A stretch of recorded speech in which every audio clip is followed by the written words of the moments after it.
Right behind me in the background is the Sierra Towers. It is a very, very famous condo tower here in Los Angeles, California. A lot of famous celebrities in and around Los Angeles and the world live at these very towers right here in the background. And on November 2nd, 2020, 75-year-old Paul Robbins decided to come to this building because he was interested in purchasing one of the many condo units in this building. However, what the realtor did not realize is that Paul Robbins had absolutely no intentions of buying that condo located on the 27th floor at that time. His only intentions were to go straight down, and he didn't take the elevator. What's that? What's going on, sir? I'm Andrew, man. I'm security for this building, and this parking lot is only for private property. Do you work here? No? Okay. If it's a pleasure. That was kind of weird. Anyways, let's get into the story. So on November 2nd, 2020, 75-year-old Paul Robbins, who was a retired City of Long Beach worker, came here with a plan, and his plan was, as I said, to jump off of the 27th floor of this condo tower. Now, in life, Paul Robbins was a very unassuming man. He was married for about 32 years. He divorced in 2007. He raised 2 sons with his wife, and he had been retired for the last 18 years.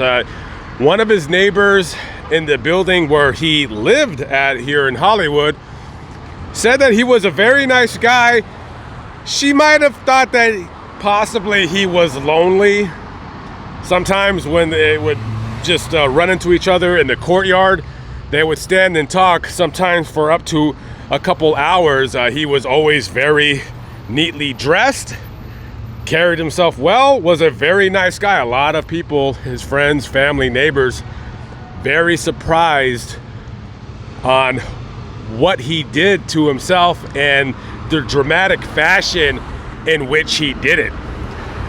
Now on that date, November 2nd, he comes, disguises himself as a prospective buyer here at this condo. Now, around the time that Mr. Robbins came here to see this condo in this tower, I'm not exactly sure how much the condo was being sold for. There's a lot of, well, not a lot of information on this story. This condo tower has quite a number of famous celebrities that live in this building. But a couple of years ago, a 2,300 square foot, 2-bedroom, 1-bath condo was going for about $6.5 million. So this building is it's not for people like you and me, that's for sure. But whatever the case might be, I'm not sure why Mr. Robbins would take such a dramatic way of ending his own life. Very, very, very strange. So when Paul goes upstairs to look at this condo, everything is fine, everything is normal.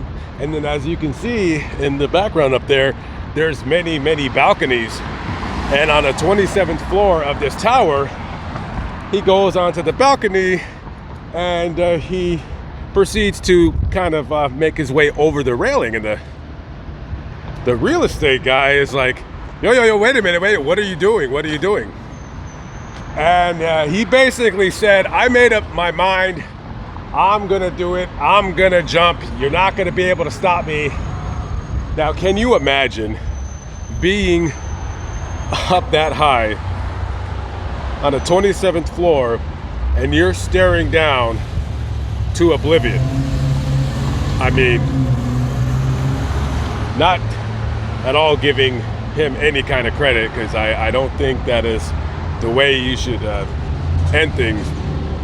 But looking out at the view of the city and your own life is in your hands, it takes quite a bit of I guess, gumption, if you will, to make that final step into infinity. This would have roughly have been the view that Paul was looking at before he decided to take that fateful leap. Now, he didn't just go out on the ledge and just jump. No, the realtor said that probably he was there about 5 minutes, and he said that Paul wasn't excited. He wasn't, he didn't look scared, but he was there for 5 minutes, I presume, gaining his composure, if you will, steeling himself or what have you, and try as that realtor did to bring Paul back into the window. Paul jumped all the way from up there and hit the ground. Now, the part that I don't know about the story is exactly where he landed. There's absolutely no pictures. And if there's any video, it's not probably going to be made publicly available unless somebody just decides to upload it onto a Gore website or something like that. I'm guessing possibly that he jumped off of the back side of the building. Then again, I'm really not sure. About 2:47 p.m., West Hollywood Sheriff's deputies were called to the scene about a man who jumped off of this building. Now, of course, he died on impact. Now, we're gonna ask ourselves, and I always do, why does somebody do this? Why does somebody decide to take their own, I guess, reason to live into their own hands? Well, I'm not sure what, but go ahead. I'm not sure what, but Paul was diagnosed with a terminal illness. I'm not sure how long he had this terminal illness. I don't know if he had told his family, his ex-wife, or his friends about it, but that was the reason. And he basically said that he didn't want to become a burden to anybody, and I guess he just didn't want to go out the way he felt that he was gonna go out. Again, don't know what disease that was, but I'm pretty sure he did a lot of research into the, what was going to happen to him as that disease progressed and ravaged his body.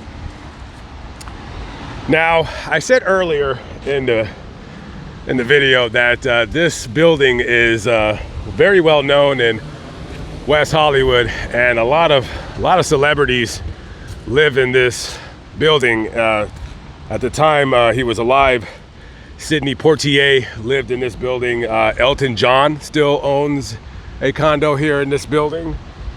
Sandra Bullock, I remember her from when I was a kid. Britney Spears owns an apartment condo here. What's going on, my friend, in this building? Adam Sandler lives here.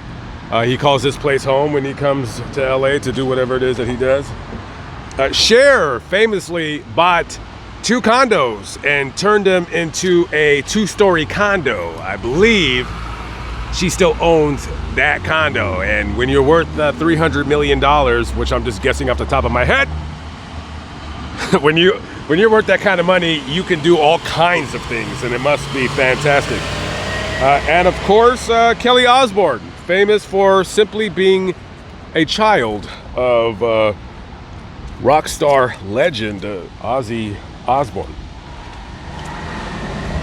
I've always been curious. I've always been curious about people who do this type of thing, but not in just any regular way, but they do it in a dramatic fashion. It's never did quite understand how that works, but you know, when it comes to the subject of euthanasia and all of that,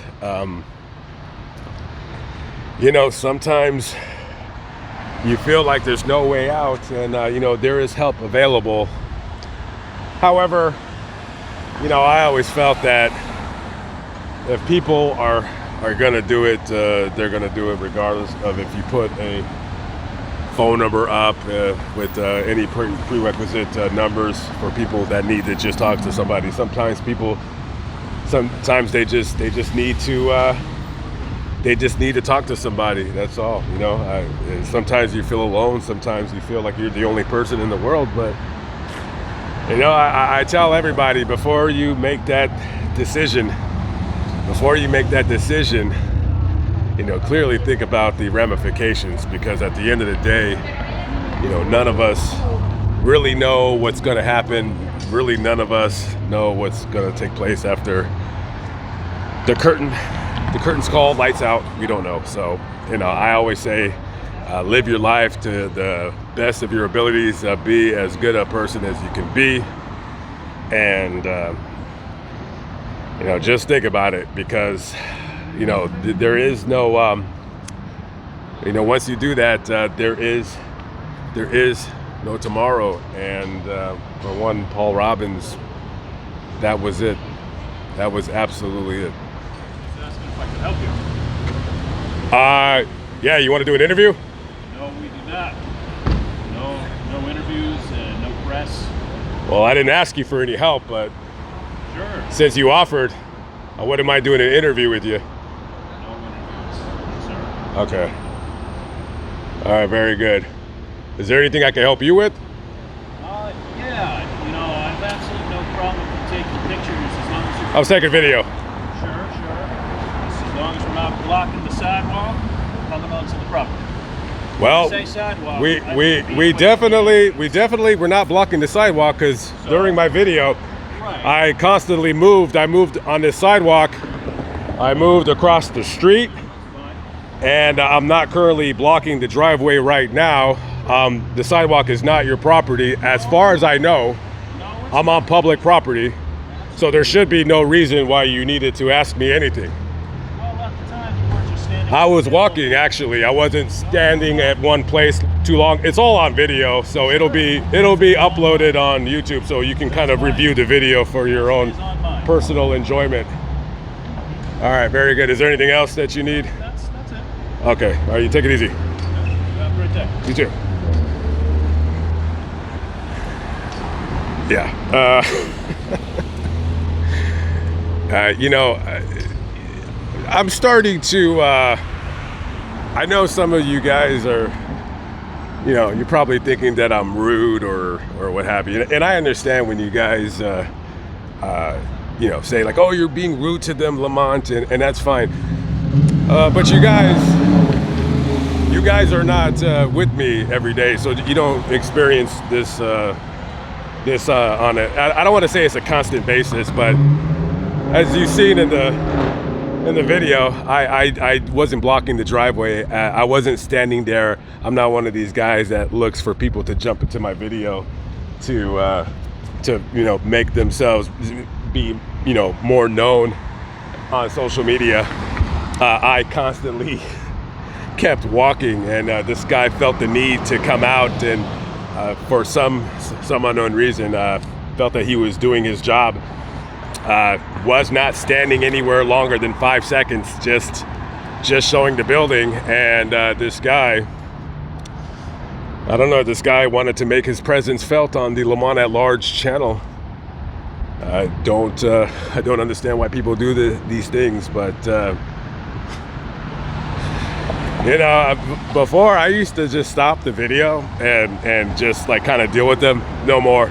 Now everybody that wants to interrupt me and interfere, they're gonna be in the video from now on. I hope you guys don't unsubscribe or think I'm rude for what I'm doing right now, but it's just the way it's gonna go from here on out.